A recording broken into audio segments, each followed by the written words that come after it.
My name is Alara. I am 34, and until recently, I believed I could buy my family's respect. $60,000. That's the sum I poured into my sister Lyra's wedding, a desperate offering for a perfect day. What I got in return was a brutal revelation of my mother Serafina's true contempt, her words echoing like a death knell.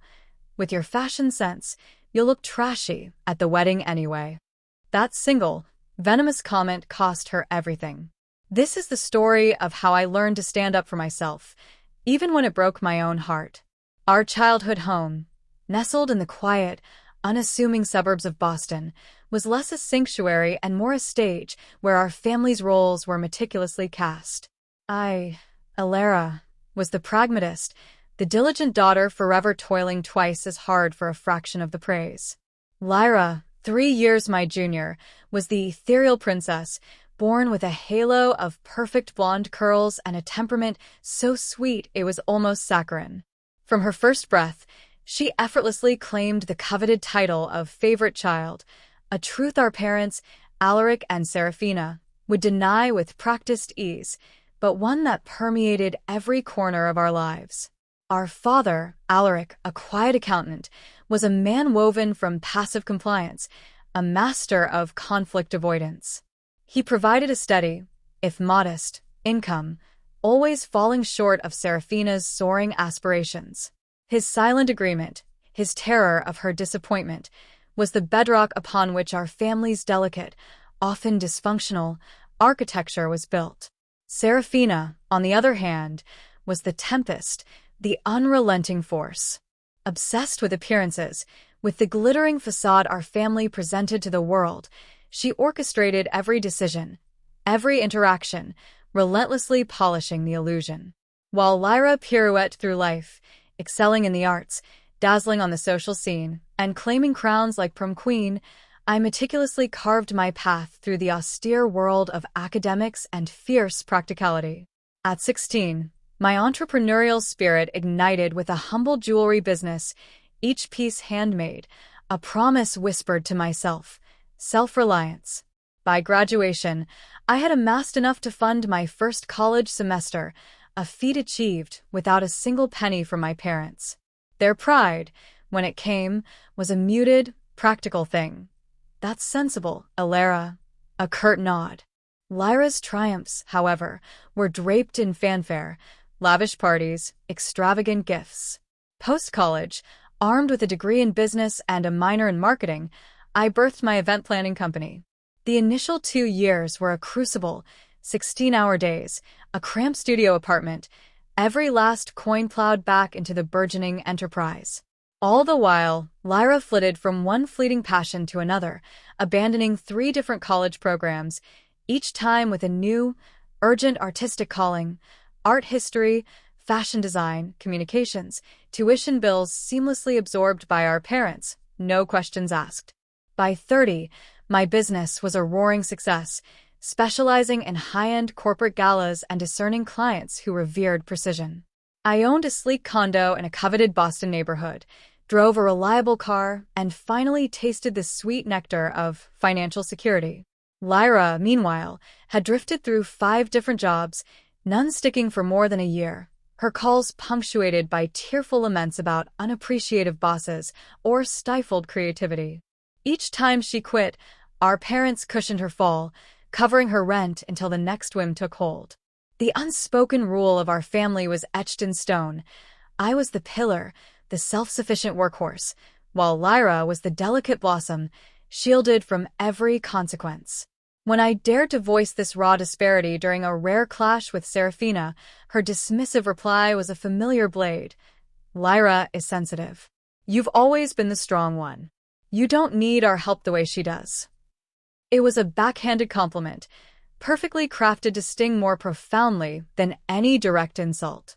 Despite this glaring imbalance, a stubborn loyalty tethered me to my family. I rationalized it, told myself every family had its jagged edges, its unfair scripts. I accepted my role as the responsible daughter, the one who held it all together, even finding a warped sense of pride in my independence. Yet, a phantom ache lingered, a quiet yearning to, just once, be the cherished one. Everything shifted the night Lyra met Cale at a charity gala I had orchestrated. He hailed from a lineage of old money, his family's name synonymous with luxury hotels spanning the East Coast. Cale was charming, impeccably educated, and his adoration for Lyra seemed genuine. Within 6 months, they were engaged, and Serafina, my mother, was beside herself, her excitement bordering on manic. Finally, Lyra was securing the advantageous match Serafina had always coveted. The first dinner with Cale's parents, Vivian and Sterling Anderson, was a revelation. Serafina, typically a fortress of confidence and control, transformed, becoming almost deferential in the formidable presence of Vivian. The Andersons inhabited an entirely different stratosphere, a world of exclusive country clubs, sprawling summer homes, and private jets. Their casual anecdotes of European escapades or connections to political power brokers made Serafina's eyes gleam with a naked, avaricious ambition. After that dinner, she pulled me aside, her voice a desperate, urgent whisper. "This is an unparalleled opportunity for Lyra. We must ensure everything is flawless. The Andersons need to see she comes from a good family." A raw desperation I had never witnessed before clawed at her tone. It should have been my first tremor of warning. As the family's resident event planner, I found myself, almost imperceptibly, being drawn into the vortex of wedding preparations. At first, I embraced it, a genuine desire for Lyra's perfect day aligning with my professional acumen. Little did I know, my skills, my success, were about to become instruments of my own exploitation. The demands began subtly, innocent as a whisper. A request for vendor recommendations, a query about obscure etiquette. But as Cale's family exerted their silent influence, and Serafina's anxiety to impress them ratcheted, the weight of their expectations began to crush me. Subtlety gave way to overt nudges, hints that my connections should be leveraged, suggestions that my financial contributions would make the wedding truly special. Within 2 months of the engagement, the modest vision of a simple ceremony had grotesquely ballooned. And somehow, I had been maneuvered into the role of universal solution, the answer to every problem, the bottomless well of financial relief, the responsible one, the successful one, the one destined to make it all perfect, no matter the cost to myself. The announcement of their engagement at a small family dinner should have been a moment of pure joy. Lyra's 3-carat solitaire blazed, scattering diamond prisms across the linen tablecloth. "Something simple," she'd said, her eyes bright with nascent hope. "Maybe 75 guests, that quaint historic chapel downtown." Cale had nodded in agreement. "We'd rather put money towards a house." A surge of pride swelled within me. Lyra, finally, seemed to grasp financial prudence. I raised my glass to the beautiful couple. I truly meant it. Despite our tangled family knots, I yearned for her happiness. After dessert, as Cale stepped out for a call, Lyra turned to me, her gaze earnest. "Ilara, would you help us plan? You know all the best vendors, and your expertise would mean so much." How could I refuse? Event planning was my craft, my passion. I eagerly offered to scout venues, arrange cake tastings, connect her with trusted vendors who might extend professional courtesies. These were gifts I could give freely, minor expenses I could absorb as part of celebrating my sister's joy. The first discordant note struck during lunch with Cale's parents, Vivian and Sterling Anderson. Vivian, with an air of practiced nonchalance, referenced the Cunningham wedding they'd attended last summer. 500 guests at the Ritz-Carlton, she mused. "Of course, that family has connections to the governor. I imagine your wedding will be more intimate." The almost imperceptible pause, the subtle, lingering implication, was a sense Serafina caught like a shark scents blood. "Actually," my mother interjected, before Lyra could even form a response, "we've been discussing the Langham Hotel for the reception. Their grand ballroom is simply stunning." I nearly choked on my water. The Langham, Boston's most exclusive, its starting price is staggering $20,000 for the space alone. Light years beyond Lyra and Cale's modest plans. Later that afternoon, Serafina's call was laced with frantic agitation. "We cannot have the Andersons thinking we're cutting corners on Lyra's wedding," she declared. The Langham has an opening in 6 months due to a cancellation. They need a $10,000 deposit by tomorrow. Mom, that's far beyond what Lyra and Cale planned, I protested. Have you even discussed this with them? Cale's mother mentioned 3 different weddings they attended at the Langham. It's clearly their expectation level, she retorted, completely sidestepping my question. Your father and I would cover it, but our investments had that setback last quarter. It's just temporary, Ilara. We'll pay you back before the wedding. Against every fiber of my better judgment, I wrote the check. $10,000 was substantial, but not catastrophic for me, and it was just a deposit, a temporary aid to my family. Or so I desperately tried to believe. Within weeks, the intimate wedding of 75 guests had grotesquely swelled to 250. Serafina added distant cousins, business associates, and her country club acquaintances to the guest list, insisting each was essential. Lyra's initial preference for simple floral arrangements morphed into elaborate, multi-thousand-dollar displays. The photographer Lyra had found, a budding artist through a friend, was deemed amateur by my mother, who insisted on booking a celebrity wedding photographer charging $8,000 for the day. Each new expense brought the same infuriating refrain from Serafina. It's just temporary, Ilara. We'll sort out the finances after everything is booked. You know how these vendors require immediate deposits. The pattern became a cruel, predictable loop. A casual mention of another family's extravagant wedding, a whispered concern about appearances, a last-minute, urgent need for funds that only I could provide. And always, the phantom promise of reimbursement that never materialized. 3 months into planning, I cornered Lyra for coffee, determined to spark an honest conversation. Lyra, I'm genuinely concerned about how the wedding budget keeps expanding, I began gently. I've already covered several major deposits, and I need a clear plan for reimbursement. Lyra looked profoundly uncomfortable, twisting her diamond ring. I know, Ilara. It's gotten so out of hand. Mom keeps adding things without discussing them with me. She lowered her voice. Cale's getting concerned, too. His parents offered $15,000 as their contribution, but Mom acts like the sky's the limit. Have you talked to her? I pressed. Lyra's eyes welled with tears. I tried, but you know how she gets. She said, I only get one wedding day, and do I really want to look cheap in front of Cale's family? She made me feel like I'd be ruining everything if I objected. I reached across the table, squeezing her hand. It's your wedding, Lyra. You and Cale should have what you want, not what Mom thinks will impress the Andersons. I know, she whispered, but at this point, deposits have been paid. Invitations are about to go out. I don't know how to scale back without creating a massive family drama. I left that conversation feeling uneasy, but still bound by a sense of familial obligation. I told myself families helped each other, that this was an investment in our bond. I convinced myself that once the wedding was over, we would, like adults, sort out the financial arrangements.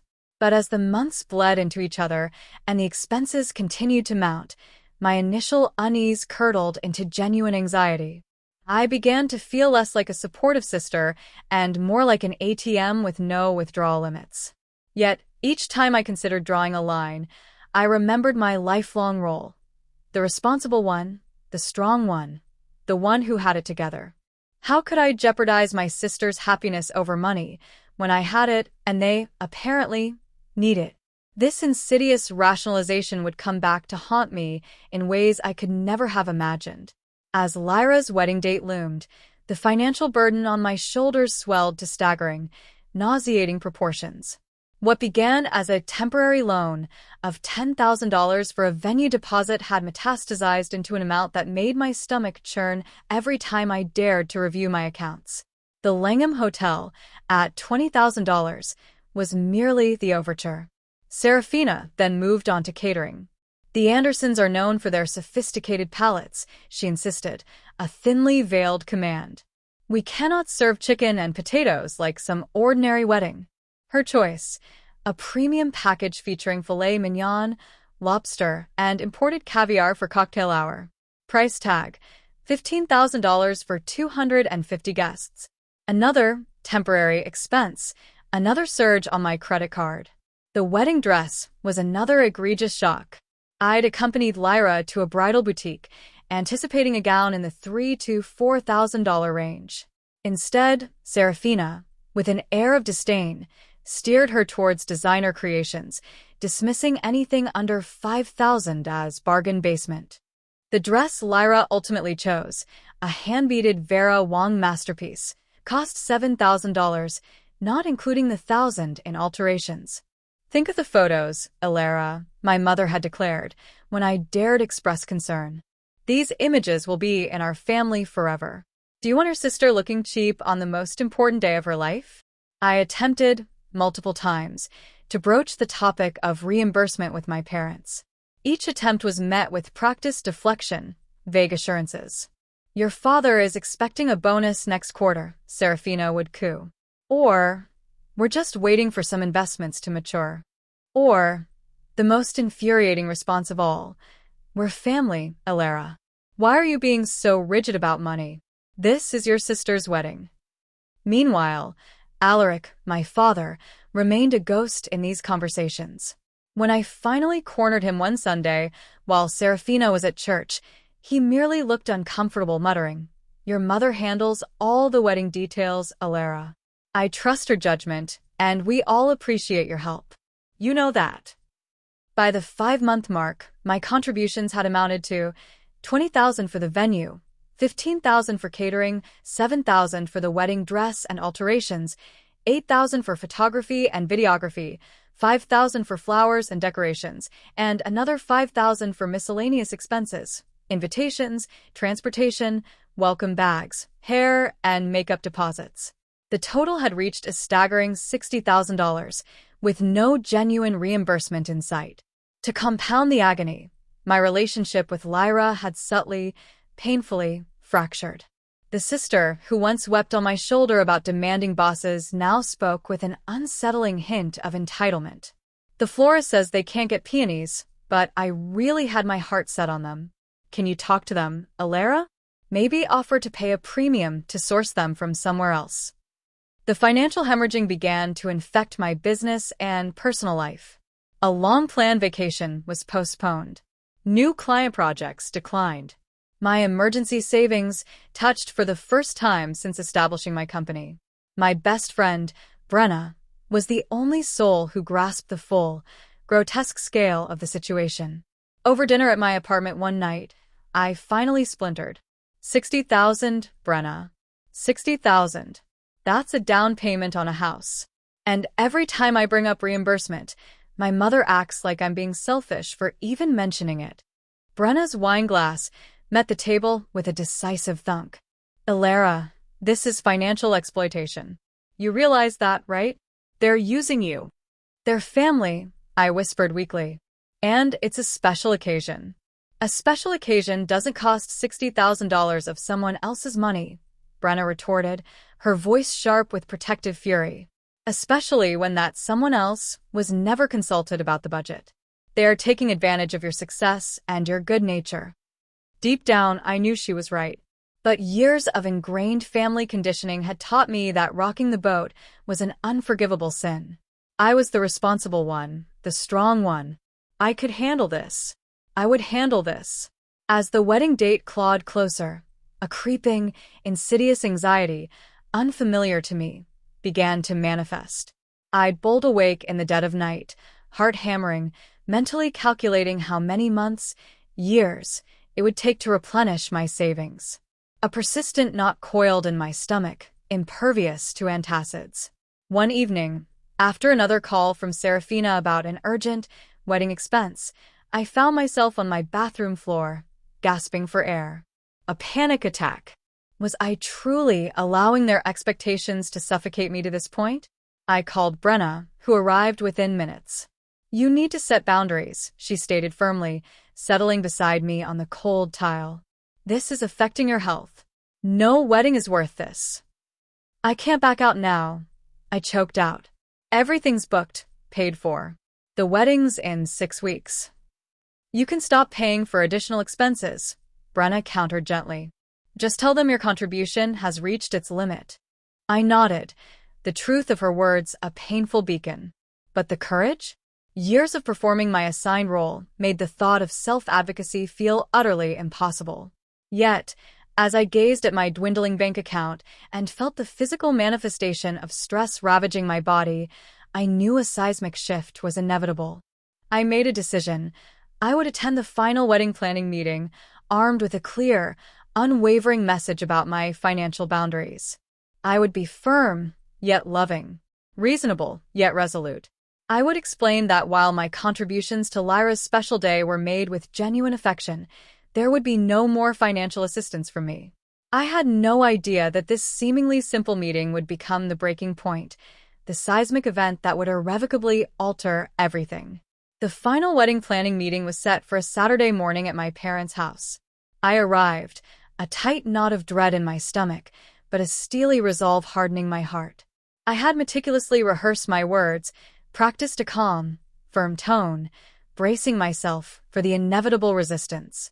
What I was utterly unprepared for was the brazen, almost contemptuous, dismissal of my feelings and financial reality that was about to unfold. Serafina, Lyra, and Isolde, the impossibly slim wedding planner Serafina had insisted on hiring despite my own professional expertise, were already seated around the dining table. Before them lay an arsenal of fabric swatches, glossy floral arrangements, and a meticulously detailed wedding timeline. Ilera, finally, Serafina declared, checking her watch with an air of put-upon impatience, though I was precisely on time. We need to finalize the bridesmaid dresses today. The order goes in by Monday. I took my seat, examining the high-end designer options they'd narrowed down, each with a price tag to match its exclusivity. Still, I maintained my composure. I like the navy one, I offered, my voice even. It's elegant, classic, not overstated. Serafina's lips thinned into a disapproving line. That's the cheapest option. Vivian mentioned that at her niece's wedding, all the bridesmaids wore Marchesa. These are already designer dresses, Mom, I pointed out, and they are beautiful. More expensive doesn't always mean better. Isolde, the wedding planner, nodded in apparent, cautious agreement. The navy is quite sophisticated, very classic. Serafina's frown deepened into a scowl. Well, I suppose if that's what you think is best. Her tone dripped with disdain, making it clear she thought it was far from best. Though I'm not sure it will be the most flattering on you, Ilera. You know, darker colors can make one look bigger. I felt a hot flush creep up my neck. At a size 10, I was hardly overweight, but I had always been curvier than my naturally slender sister. This was a typical, insidious jab from my mother, one I would normally let slide. But today, with $60,000 of my hard-earned money expended and not a single word of genuine gratitude offered, something raw and primal inside me snapped. Mom, I need to talk about the wedding expenses, I said, my voice resonating with a steadiness that surprised even me. I have already contributed $60,000 to this wedding. That is far more than I ever agreed to, and frankly, it is putting an unsustainable strain on my finances. The room plunged into an immediate, suffocating silence. Lyra's gaze plummeted to the table, suddenly fascinated by a random fabric swatch. Isolde busied herself with papers, radiating discomfort. This is hardly the time, Ilera, Serafina snapped, her voice tight with irritation. We're trying to finalize important details. Actually, it is exactly the time, I countered, my resolve solidifying. Because these details cost money. Money that has been coming from me, without any clear plan for reimbursement. We've discussed this, Serafina dismissed, waving a hand. Your father and I will sort everything out after the wedding. Right now, we need to focus on making sure everything is perfect. Perfect for whom? I demanded, my voice rising, an unexpected surge of defiance. Because from where I'm sitting, this wedding stopped being about what Lyra and Cale want months ago. This is about impressing the Andersons and fulfilling your social aspirations. Lyra's head snapped up, her eyes wide with shock. Ilera, that's not fair. Isn't it? I challenged, turning my gaze to her. You told me yourself that things had gotten out of hand. That mom keeps adding expenses without consulting you. That Kale is concerned about the cost. I never should have said anything to you, Lyra murmured, shooting a nervous, terrified glance at our mother. Lyra is just stressed about the wedding, Serafina interjected, her voice regaining its chilling control. Every bride gets nervous. That doesn't mean we should cut corners now. Not when we are so close to the finish line. I am not talking about cutting corners, I insisted, my voice gaining strength. I am talking about the fact that I have spent $60,000 on this wedding without any genuine acknowledgement or concrete plan for repayment. I am talking about basic respect for my financial boundaries. Serafina's expression hardened, her eyes turning to chips of ice. I think you are being selfish, Shalera. This is your sister's special day. You have always been financially responsible, which we are very proud of. That is why we knew you could help with these temporary expenses. Why are you choosing now to make this an issue? Because it is an issue, I retorted, my voice finally breaking free, rising despite my best efforts to remain calm. $60,000 is not a small amount of money, even for me. I have had to postpone personal plans, dip into my savings, and decline business opportunities because of these temporary expenses that keep multiplying. Well, if it is such a burden, Serafina said, her voice dropping to a glacial chill, perhaps you should step back from the wedding entirely. I stared at her, a cold dread seeping into my bones. What does that mean? She straightened some papers, deliberately avoiding my gaze. I mean that if you are going to be difficult about money at this stage, perhaps it would be better if you were not involved in the remaining decisions. We can manage without your input. Are you suggesting I should not be in the wedding? I asked, a sinking, nauseating feeling in my stomach. My mother sighed, as if I were being deliberately obtuse. With your fashion sense, I'm worried you'll look trashy at the wedding anyway. Maybe you should just help behind the scenes. The room fell into an absolute, deafening silence. Even Isolde, the professional planner, looked utterly aghast. Lyra's eyes were wide, but she remained mute, offering no word in my defense. Trashy. The word hung in the air, a poisonous vapor between us. My own mother, after extracting $60,000 from me, after building her social edifice on my financial back, deemed me too trashy to stand beside my sister on the very day I had largely financed.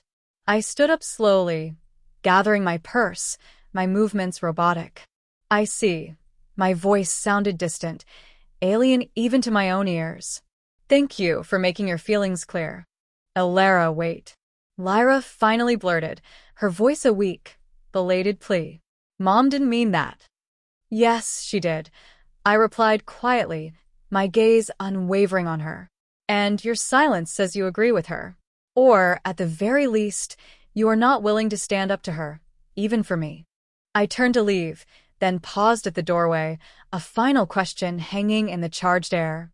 By the way, what's the plan for the remaining wedding expenses, since I will no longer be contributing? Serafina sniffed, a dismissive sound. We'll figure it out. Your father is expecting that bonus soon. I nodded, a ghost of a smile touching my lips, a chilling ghost. Then I walked out, my entire body numb with shock, searing hurt, and a furious, righteous anger. I made it to my car before the tears came, hot and torrential. Not just tears of pain, but of rage. Rage at Serafina's calculated cruelty, at Lyra's complicity, at my own lifelong willingness to be financially bled dry while being personally devalued. $60,000 of my hard-earned money, and I was considered too trashy to stand beside my sister on her wedding day. I drove home in a daze, the familiar streets and traffic lights blurring into an indifferent haze. Once inside my apartment, I collapsed onto the couch, emotionally gutted. I must have succumbed to exhaustion, for I woke to my phone buzzing with a furious barrage of text messages. They were from Serafina, not an apology among them, but a doubling down on her audacity. Your dramatic exit was unnecessary. We still need to finalize the bridesmaid dresses. Call me when you have calmed down. We have a million things still to coordinate. The final message, however, sent a fresh wave of ice-cold fury through me. The wedding planner needs your credit card information for the welcome bags. After everything that had been said, after her blatant, public devaluation of me, they still expected me to keep paying. I shut off my phone, the defiant click echoing in the sudden silence, and headed for a scalding shower, hoping to wash away the toxic residue of their contempt. As the water cascaded over me, I tried to untangle the knotted mess in my mind. The trashy comment was a venomous sting, but it was merely the final, breaking straw. The true wound was far deeper, a lifetime of being valued for what I could provide rather than for who I was. A relentless pattern of exploitation thinly disguised as family obligation. The next morning, a chilling email notification made my blood run cold. My credit card company was alerting me to a colossal charge, $10,000, to a luxury travel agency. I logged into my account, my fingers trembling. The charge was for the Anderson honeymoon package. They had booked Lyra and Kale's honeymoon using my credit card information, without so much as a whisper of permission. That was the moment. The line had been crossed, irrevocably. This was no longer just about money.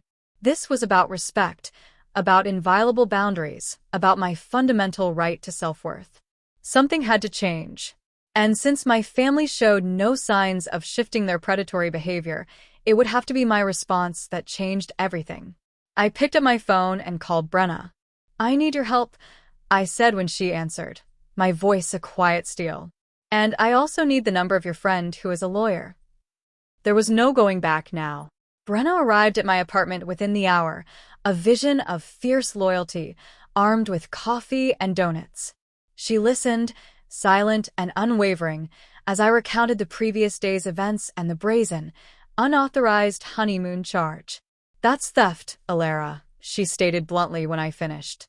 "Using your credit card without permission is literally credit card fraud." "I know," I sighed, the exhaustion returning. "But their family. I can't exactly call the police on them." "Maybe not," Brenna conceded, "but you can absolutely cancel that charge and any others going forward. And you can stop being their personal bank."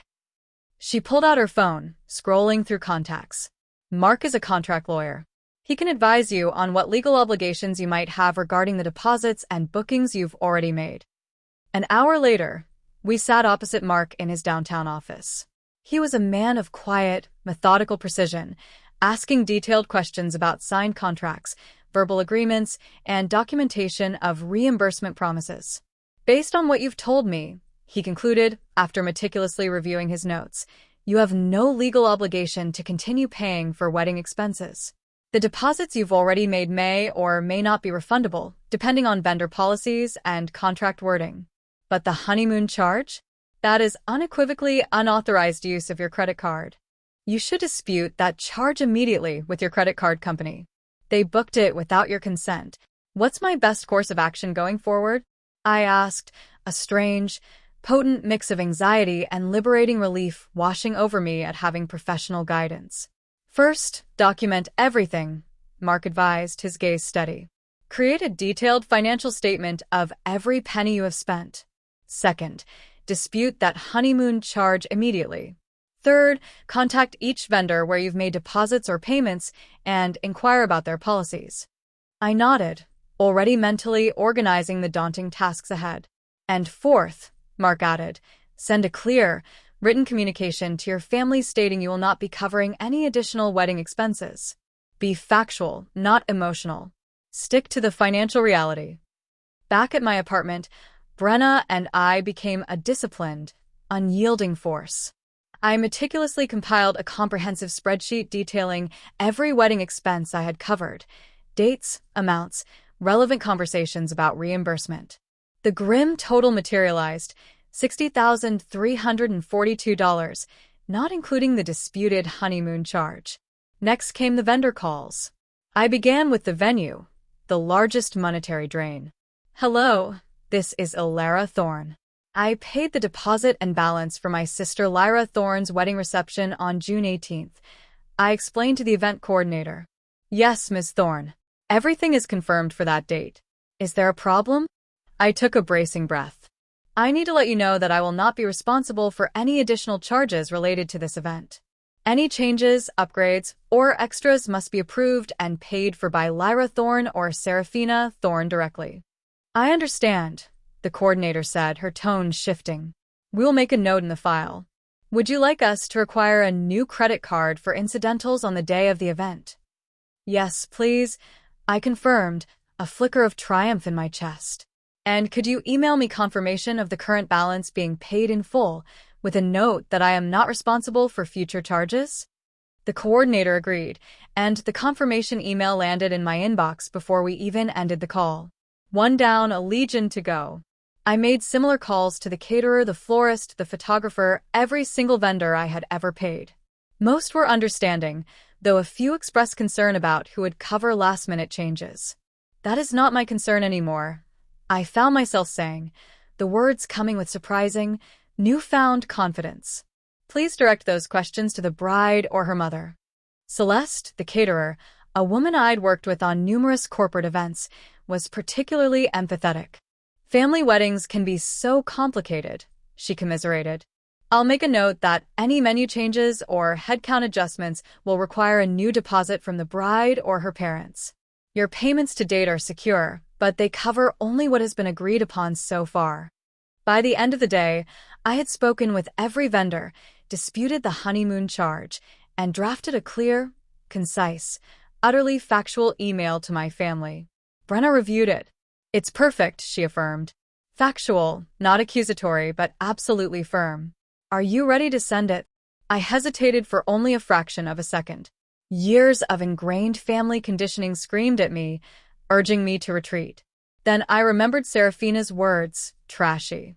I remembered the audacious, unauthorized honeymoon charge. I remembered $60,000, spent without a thank you, without a whisper of a repayment plan. I am ready, I said, my voice steady, and clicked send. The email was a cold, stark declaration of facts. I had contributed over $60,000 to Lyra's wedding. I had been treated disrespectfully despite this generosity. I had disputed the unauthorized honeymoon charge. I had informed all vendors that I would not be responsible for any additional expenses. Attached was the meticulously detailed financial statement. I concluded, I wish Lyra and Cale happiness on their wedding day and in their marriage. However, I will not be attending the wedding or contributing any additional funds. I have blocked all of your numbers temporarily for my mental health. Please respect my need for space. With that final, decisive step, I booked a secluded beach house rental for the wedding weekend. I would be 3 hours away from the encroaching chaos, with the rhythmic crash of waves to drown out any lingering guilt or doubt. As I packed my laptop, Brenna enveloped me in a fierce hug. I'm so proud of you, Alara. This took immense courage.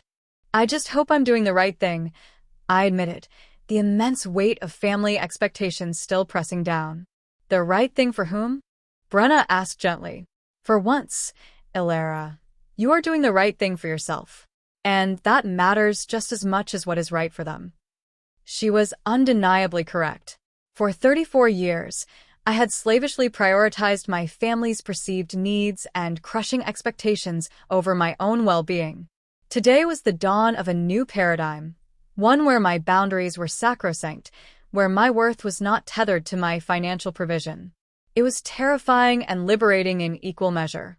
I did not know then what the full fallout would be. I did not know how my family would react when they finally grasped the ironclad reality of my resolve.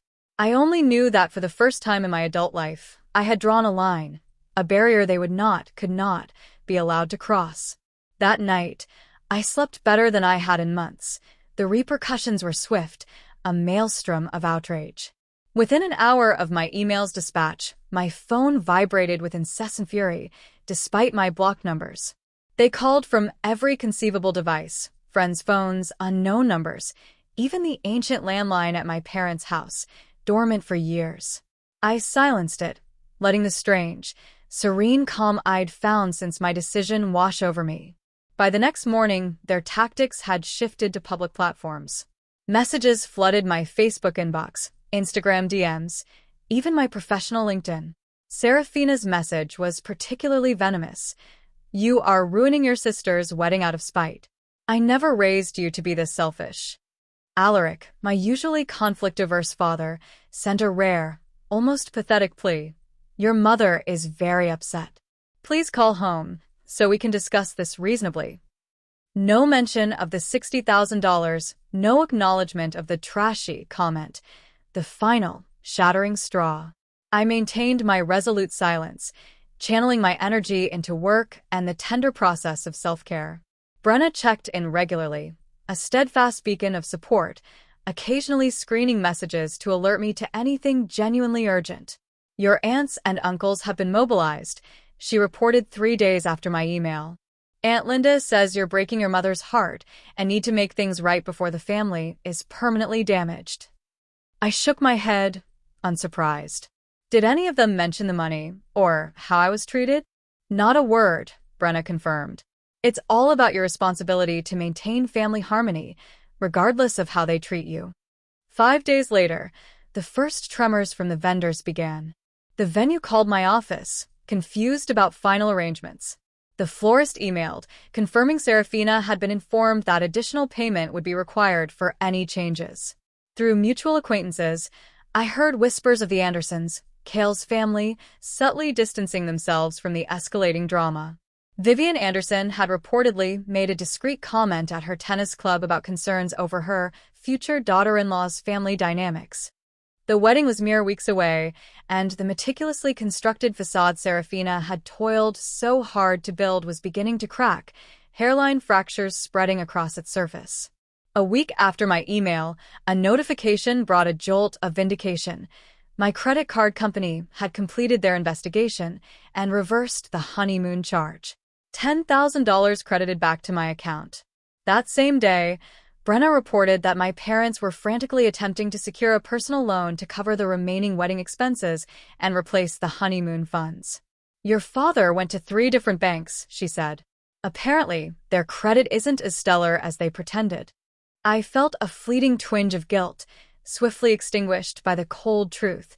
This was not my problem to solve. For once, they were facing the direct consequences of their own actions and overblown expectations. 2 weeks before the wedding, my phone rang, an unfamiliar number. Against my better judgment, I answered. Ilara. It was Lyra, her voice thick with tears. Please don't hang up. I remained silent, a wall of quiet expectation. Everything is falling apart, she continued, her words tumbling out. Mom is having daily meltdowns. Dad is stressed about money. The Andersons are asking questions I can't answer. And I miss my sister. I miss who we used to be. I miss who we used to be, too.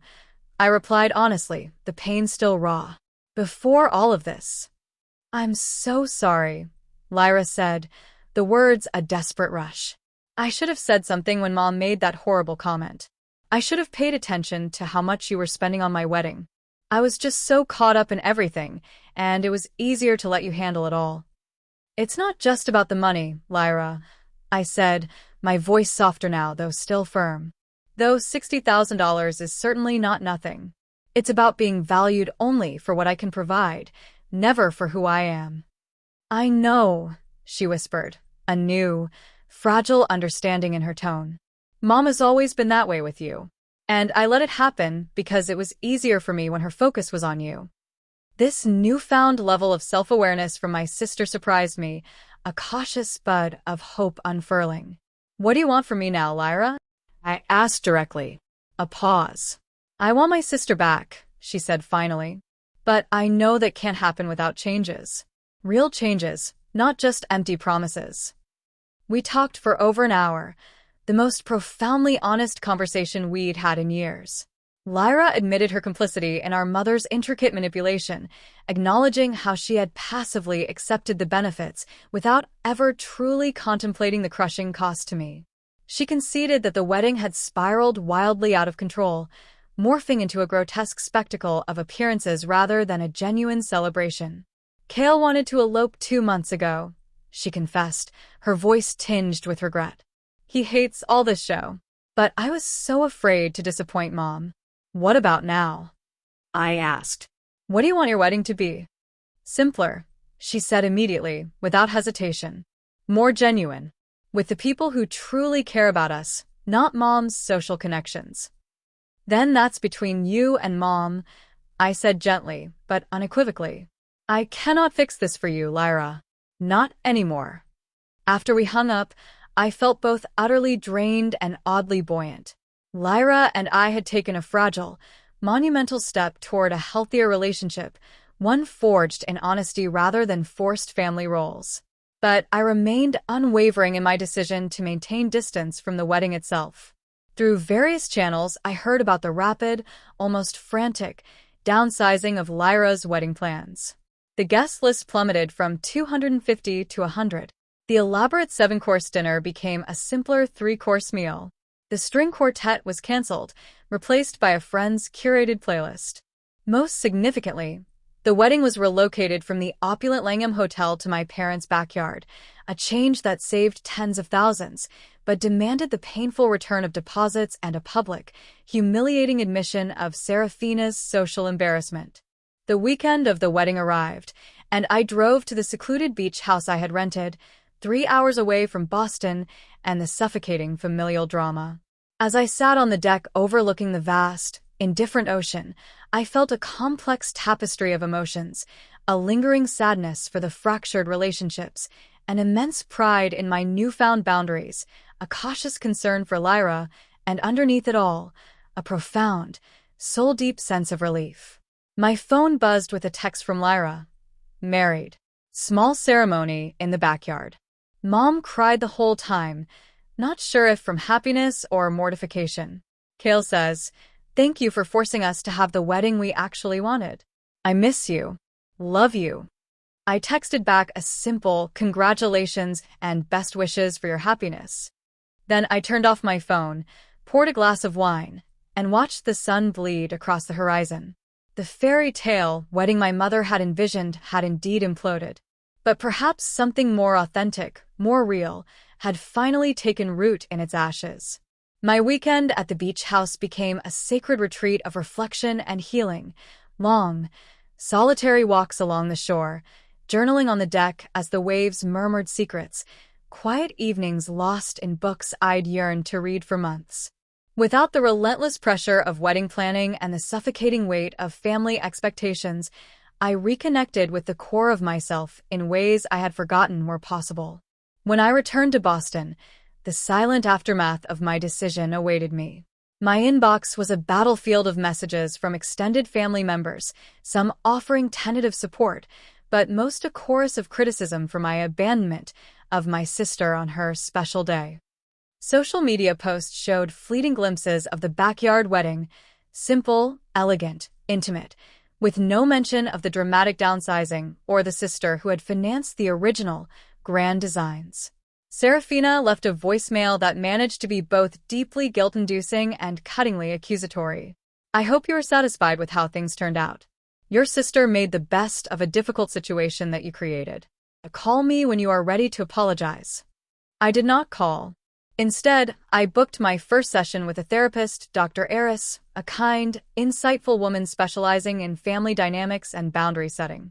In our very first meeting, she posed a question that would become the compass of my healing journey. What would a healthy relationship with your family look like to you? I had never, truly, considered this question before. I had simply accepted the dynamics as they were, endlessly adjusting myself to fit their molds rather than contemplating what I genuinely needed from these relationships. A relationship where I am valued for who I am, not what I can provide, I answered slowly, the words finding their voice. Where my boundaries are respected, where love is not conditional on compliance. Those are excellent goals, Dr. Eris nodded, her gaze warm and affirming. Now, what steps can you take toward those goals? Over the following months, I collaborated with Dr. Eris, meticulously dissecting the intricate patterns that had defined my family relationships for decades. I learned to identify emotional manipulation, financial exploitation, and the subtle, insidious role I had played in enabling these dynamics. Most importantly, I learned that maintaining boundaries was not selfish, It was an act of profound self-preservation, essential for fostering truly healthy relationships. For nearly 3 months, I maintained minimal contact with my immediate family. Alaric sent occasional, deliberately neutral texts about the weather or local news, careful to skirt any mention of the wedding's fallout. Serafina remained cloaked in offended silence after her initial voicemail. Lyra sent candid wedding photos and brief updates about her honeymoon, scaled back, but deeply enjoyed, and her return to a semblance of normal life. It was Lyra who eventually reached out in a truly meaningful way. She asked if we could meet for coffee, just the two of us. I agreed, with a measured blend of hope and trepidation.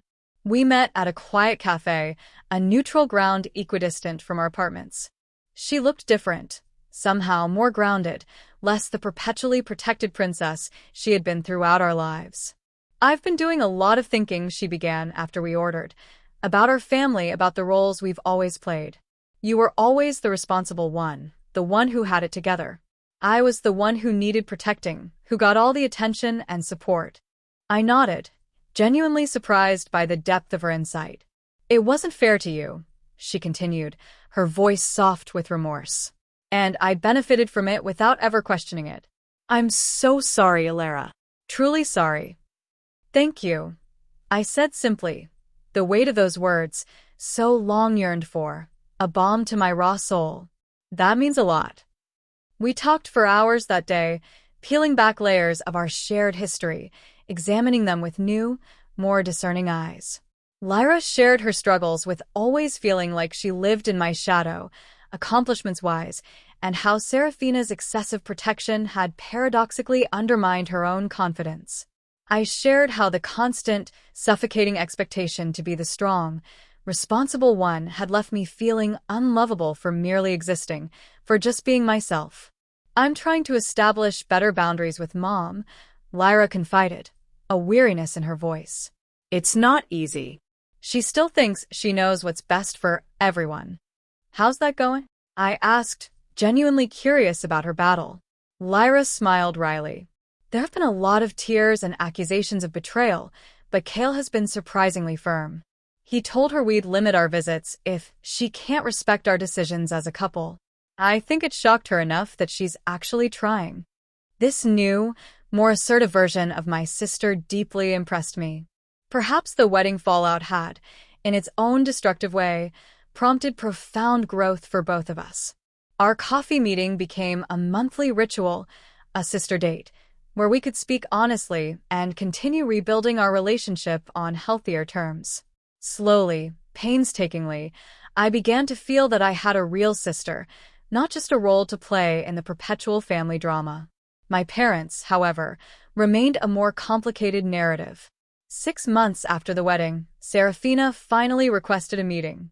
We met at a restaurant, neutral territory, where public presence might, I hoped, temper her theatrics. "You embarrassed us," were her first words after we ordered. The Andersons still make comments about our family situation. It was such a typically narcissistic response, so devoid of self-awareness, that I almost laughed, a bitter, hollow sound. "Is that really what you want to lead with, Mom?" I countered, my voice calm but laced with a quiet challenge. Not an apology for calling me trashy after I spent $60,000 on a wedding that never truly happened. Not an acknowledgement of using my credit card without permission. Her lips tightened into a thin, furious line. "We were going to pay you back." "When?" I challenged, my voice rising in measured indignation. "And with what money? Because it seems like there was never a plan beyond taking advantage of my success." We went back and forth for nearly an hour, Serafina alternating between defensive justifications and attempts to re-establish her eroded authority. I remained steadfastly calm, refusing to accept blame for setting entirely reasonable boundaries. "Things cannot go back to how they were," I stated finally. "I will not be the family ATM. I will not accept disrespect or manipulation disguised as love. If you want a relationship with me, it has to be based on mutual respect." Serafina did not explicitly apologize that day, nor did she acknowledge the full, devastating extent of her behavior. But she did grudgingly concede that perhaps things got out of hand with the wedding expenses. It was as close to accountability as I realistically expected to get. Alaric, in his customary conflict-avoidant manner, attempted to play peacemaker without ever truly addressing the core issues. "Your mother was under a lot of pressure," he explained during a separate, strained conversation. "She just wanted everything to be perfect for Lyra." "That doesn't excuse financial exploitation or verbal abuse," I replied steadily. "And your silence enabled it, Dad." He looked down at his hands, a rare, poignant moment of vulnerability. "I know," he said quietly. "I've never been good at standing up to her, but I should have protected you better." It was the most honest, raw admission my father had ever made to me. We had a long, arduous road ahead, but it was undeniably a start. Over the next year, I maintained my boundaries, firmly but kindly. I would join family dinners, but silently excuse myself if Serafina reverted to manipulative tactics. I would contribute to family gifts for birthdays and holidays, but only what felt comfortable, what was freely given. I would listen to my sister's problems, but no longer swoop in to solve them, financially or otherwise. The process was not linear. There were setbacks, heated arguments, tears, and perpetually difficult conversations. But slowly, incrementally, the entrenched dynamics began to shift. Serafina learned that manipulative tactics resulted in my immediate withdrawal. Alaric began occasionally holding his ground, rather than automatically deferring to my mother. Lyra continued to bloom into her own strength. As for me, I learned the most invaluable lesson of all. My inherent worth was not determined by what I could provide to others. I was enough, just as I was, without having to be the responsible one, the successful one, the one who always came through in a crisis. I deserved respect and consideration, not despite my boundaries, but because of them. The $60,000 was never fully repaid, though my parents did make some token efforts, sending occasional checks for $500 or $1,000. I eventually chose to mentally write off the remainder as the painful, yet ultimately priceless, cost of a crucial life lesson about self-worth and inviolable boundaries. 2 years after the wedding that imploded, Lyra announced she was pregnant. At the small gender reveal gathering, Serafina began to slip into her old, controlling patterns, listing all the must-dos for pregnancy. I caught Lyra's eye across the room, and she gave me a small, determined smile before saying firmly, "Thanks for the advice, Mom. But Kale and I will make those decisions ourselves." Serafina looked startled, then shot me an accusatory glance, as if I had somehow corrupted her compliant younger daughter. But then, something genuinely surprising occurred. Instead of escalating, she paused, took a visible breath, and said, "Of course, it is your pregnancy, dear." Progress.